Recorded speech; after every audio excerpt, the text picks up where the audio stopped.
Hello friends, आप सुन रहे हैं इकिगाई। आज का टॉपिक है फ्लो की खोज। कार्य का और खाली समय का इस्तेमाल अपने विकास के लिए कैसे करें। हम जैसा हमेशा करते हैं वैसे ही बनते हैं, इसलिए उत्कृष्टता कोई क्रिया नहीं है, यह तो हमारी आदत है, ऐसा कहते हैं अरस्तु। बहाव के साथ जाना।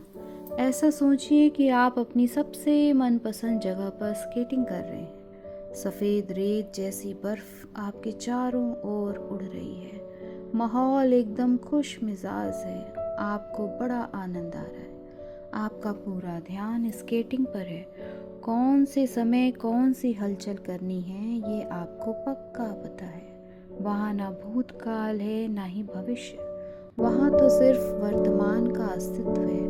आप बर्फ का आनंद ले रहे हो। स्केटिंग करने में आप इतने मस्त हो गए हो कि स्केटिंग, आप और सजगता, ये तीनों बातें तीन न रहकर एक हो गई है। आप एक क्रिया में डूब जाते हो और दूसरा कोई भी ख्याल आपके मन में नहीं आता है, ना ही आपको तकलीफ देता है।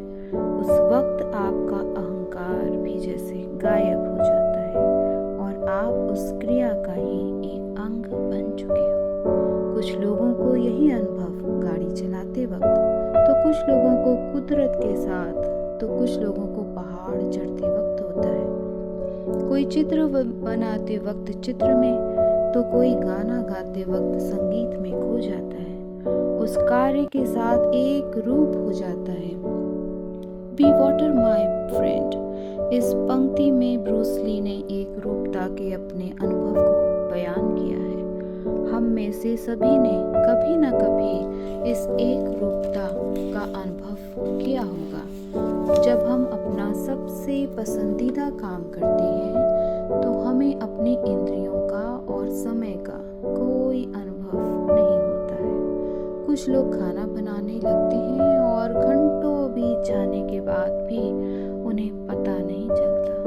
कुछ लोग दोपहर में कोई किताब पढ़ने बैठते हैं और खाना पीना भूलकर उसमें खो जाते हैं। हम तालाब में तैरने या समुंदर में खेलने जाते हैं तो हमने समुंदर में कितना समय बिताया यह दूसरे दिन दर्द करने वाला शरीर ही बताता है। इसके उलट जब भी हम कोई नापसंद काम करते हैं तो समय बीतता ही नहीं। हम हमेशा घड़ी की तरफ देखते रहते हैं, ना वह आगे बढ़ती है ना ही हमारा काम। अल्बर्ट आइंस्टाइन सापेक्षता के नियम के बारे में हंसी मजाक में कहते थे कि अगर आपने गैस के ऊपर हाथ रखा तो 1 मिनट भी 1 घंटे जैसा लगता है। वहीं अगर आप किसी सुंदर लड़की का हाथ पकड़कर बैठे हो तो 1 घंटा भी पल भर जैसा लगता है। यही असली सापेक्षता है।